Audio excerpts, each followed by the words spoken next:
ఏపీలో రాజకీయం రసవత్తరంగా మారింది. ఎత్తులు, పై ఎత్తులు, వ్యూహాలు, ప్రతివ్యూహాలతో పార్టీలు ఓటర్లను బాగానే ఎంటర్టైన్ చేస్తున్నాయి. ఎన్నికల షెడ్యూల్ విడుదల ముంగిట పార్టీలన్నీ ఫుల్ బిజీ అయిపోయాయి.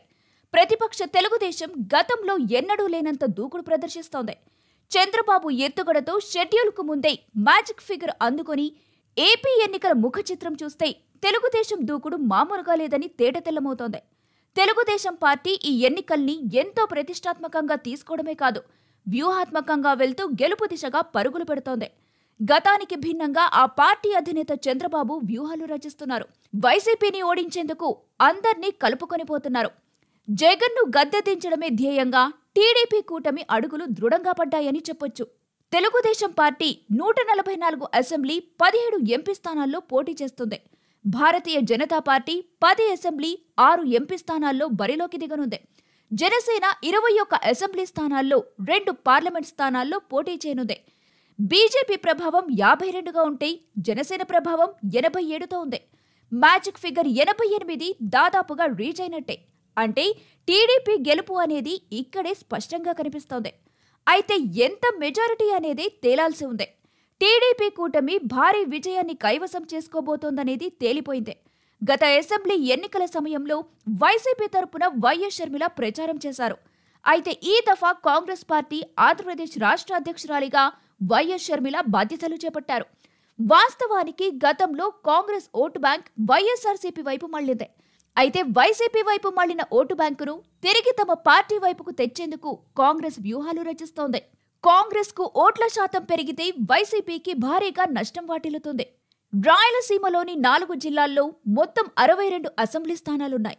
గత ఎన్నికల్లో టీడీపీ కేవలం 3 స్థానాలకే పరిమితమైంది. ఈసారి రాయలసీమలో జగన్ను దెబ్బకొట్టి కనీసం 30 స్థానాలను సాధించాలన్న లక్ష్యంతో పనిచేస్తున్నారు. గత ఎన్నికల్లో అనంతపురం జిల్లాలోని ఉరవకొండ, హిందూపురంతో పాటు చిత్తూరు జిల్లాలోని కుప్పం నియోజకవర్గం నుంచి మాత్రమే టీడీపీ విజయం సాధించింది. కడప, నెల్లూరు జిల్లాల్లో ఒక్క సీటు కూడా రాలేదు. అయితే ఈసారి ఖచ్చితంగా అక్కడ గెలిచి జగన్ని దెబ్బతీయాలన్న ప్లాన్లో తెలుగుదేశం ఉంది.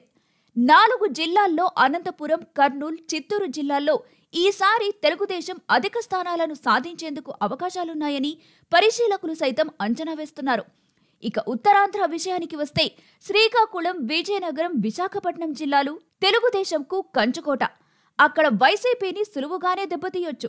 ఇక ఉభయ గోదావరి జిల్లాల్లో ఎటూ జనసేనతో పొత్తుంది కాబట్టి పెద్దగా ఫోకస్ పెట్టాల్సిన పని లేదు. ఆ పనిని తన పార్ట్నర్ పవన్ కళ్యాణ్ చూసుకుంటారు. ఇక గుంటూరు, కృష్ణా, ప్రకాశం జిల్లాల్లో 10 నుంచి 15 స్థానాలకు పైగా సాధిస్తే అధికారం చేతుల్లోకి వచ్చి పడ్డట్టే. అందుకోసమే ఆయన గెలుపునకు అవకాశమున్న నియోజకవర్గాలపై ప్రత్యేక దృష్టి పెట్టడంతో పాటు అక్కడ ఎక్కువ నిధులను కుమ్మరించేందుకు తెలుగుదేశం సిద్ధంగా ఉందంటున్నారు. మొత్తం మీద చంద్రబాబు ఇటు కులాల వారీగా, ప్రాంతాల వారీగా లెక్కలు వేసుకొని మరీ బరిలోకి దిగారు. 1999లో బీజేపీతో తెలుగుదేశం పార్టీ పొత్తు పెట్టుకుంది, సక్సెస్ అయ్యింది. 2004లో మాత్రం పొత్తు పెట్టుకొని ఓడిపోయింది. 2009లో టీఆర్ఎస్ వామపక్షాలతో తెలుగుదేశం పొత్తు పెట్టుకుంది, అప్పుడు కూడా ఓటమి ఎదురైంది. 2014లో బీజేపీతో పొత్తు పెట్టుకుంది, గెలుపు సాధించింది. అయితే తెలుగుదేశం పార్టీ పొత్తు పెట్టుకునే సమయంలో ఓట్ల బదలాయింపు సక్రమంగా జరిగినప్పుడు మాత్రం ఆ పార్టీ గెలుపుబాట పట్టింది, లేనప్పుడు ఓటమి ఎదురైంది. 2009లో ఉమ్మడి ఏపీలో టీడీపీ మహాకూటమితో కాంగ్రెస్ను ఢీకొట్టింది. టీఆర్ఎస్ వామపక్షాలతో కలిసి పోటీ చేసింది, కానీ ఓటు శాతం గణనీయంగా తగ్గుముఖం పట్టింది. అంటే ఓట్ల బదలాయింపు జరగలేదు.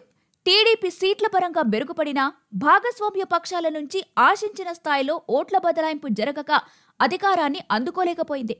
2004లో 47 స్థానాలతో ఉన్న టీడీపీ 2009 నాటికి 92 స్థానాలకు చేరుకుంది.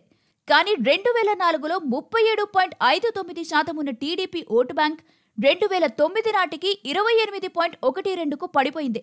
భాగస్వామ్య పక్షాల నుంచి ఓట్ల బదలాయింపు జరగకపోవడమే ఇందుకు కారణం. నాడు ఓట్ల బదలాయింపు సక్రమంగా జరిగుంటే టీడీపీ ఆధ్వర్యంలోని మహాకూటమి అధికారంలోకి వచ్చుండేది. దీంతో గత అనుభవాల్ని దృష్టిలో పెట్టుకుని ఓట్ల బదలాయింపుపై చంద్రబాబు దృష్టి పెట్టారు. 2009 ఎన్నికల గుణపాఠంతో ఏ చిన్న అవకాశాన్ని కూడా ప్రత్యర్థులకు విడిచిపెట్టడం లేదు.